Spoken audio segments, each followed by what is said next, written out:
भक्त वत्सल भगवान की जय। राधे राधे। आज कल के प्रसंगों को ही हम आगे बढ़ाएंगे। कल आपसे मैंने बताया था कि किस प्रकार ब्रज के वासियों को, मैया को, राधे को भगवान याद कर रहे हैं, व्याकुल हो रहे हैं, रो रहे हैं। आज देखेंगे कि उद्धव भगवान के कहने से गोकुल चले गए। जैसे ही उद्धव गोकुल पहुंचते हैं, बहुत सारी गोपियां खड़ी रहती हैं वहाँ पर। गोपियों के पास जाकर पूछते हैं कि हे गोपियां, नंद बाबा का घर कौन सा है? गोपियां प्रश्न करती हैं, क्या आप मथुरा से आए हैं? उद्धव जी कहते हैं, आपको कैसे पता मैं मथुरा से आया हूँ? क्योंकि यहाँ पर कोई भगवान का घर नहीं, कृष्ण का घर नहीं पूछता है। सबको पता है कि कृष्ण का, नंद बाबा का घर कौन सा है। और जब तुम पूछ रहे हो कि लाला का घर कौन सा है, तो मतलब सीधा है कि आप मथुरा से आए हैं। इस प्रकार से गोपियों ने उद्धव जी को नंद बाबा के घर का पता बताया कि वो देखो दूर आपको नदियाँ दिखाई दे रही हैं ना, उन नदियों के अंतिम छोर में नंद बाबा जी का घर है। इस प्रकार से उद्धव जी गोपियों के कहने पर उस पते में गए। जाते जाते गोपियों ने यह भी कहा कि ये जो नदियाँ बहती हुई दिखाई दे रही है ना, ये नंद बाबा की और यशोदा मैया की आंखों से बहते पानी है। जब से कृष्ण गए हैं छोड़कर उन्हें, जब से कन्हैया छोड़कर गए हैं, तब से वो निरंतर अश्रु प्रवाहित कर रहे हैं। उन्हीं अश्रुओं का परिणाम है कि आज वो नदियों के रूप में बन गए हैं। तो इस प्रकार से प्रभु के जाने से किस प्रकार से पूरा गोकुलवासी उदास हो गया है, व्याकुल हो गया है, चिंता मग्न हो गया है, रो रहा है, इसका वर्णन गोपियों ने अपने उन दो बातों में बता दिया। आगे उद्धव बढ़ते हैं और नंद बाबा के घर के पास पहुंचकर चिल्लाते हैं कि कोई है? मैं उद्धव मथुरा से आया हूँ। अंदर से साधारण सी आवाज आती है, हाँ कौन? और सामने एक झुर्री पड़ी हुई, बहुत ही आंखें धसी हुई बुजुर्ग धीरे धीरे उनकी तरफ बढ़ते हैं और पूछते हैं, कौन चाहिए आप? नंद बाबा जी का मकान यही है? हाँ, मैं नंद बाबा। इस प्रकार से नंद बाबा उनके समक्ष आते हैं उद्धव जी के।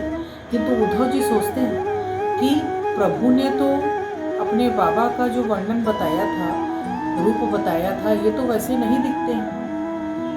फिर भी प्रेम एक तरफ था, ज्ञान एक तरफ था।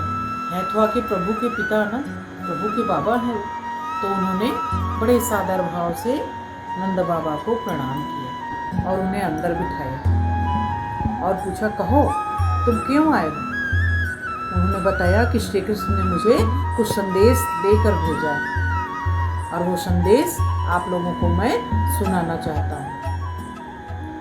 उद्धव जी ने कहा कि क्या संदेश भेजा है कृष्ण ने?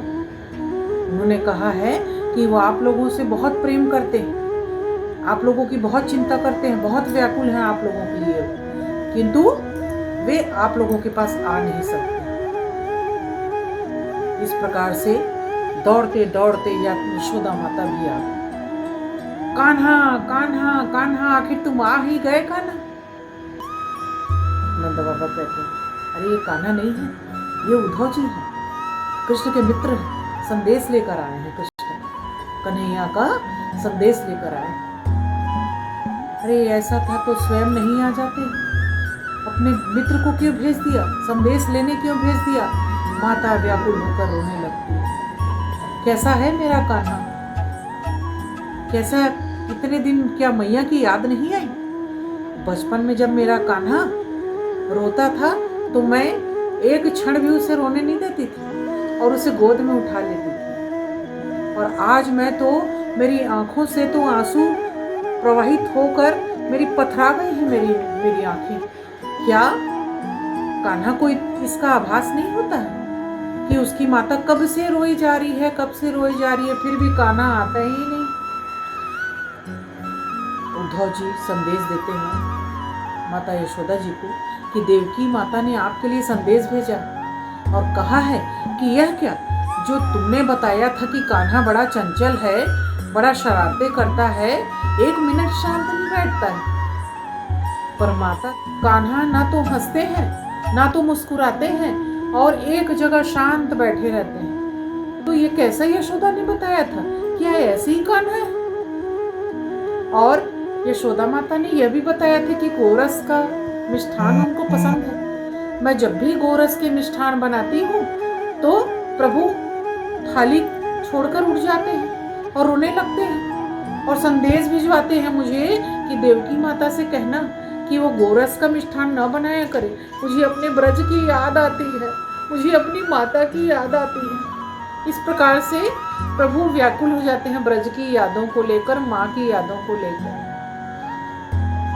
उद्धव जी बड़े अवाक शांत माता के दुख को देखकर अब वे वहाँ से इजाज़त चाहते हैं, किंतु उससे पहले वे आग्रह करते हैं नंद बाबा को और यशोदा मैया को कि आप अपने हृदय को प्रेम की तरफ नहीं, ज्ञान की तरफ लगाइए। वो जिसे आप अपना पुत्र समझ रही हैं ना, वो पुत्र नहीं है, वो भगवान है।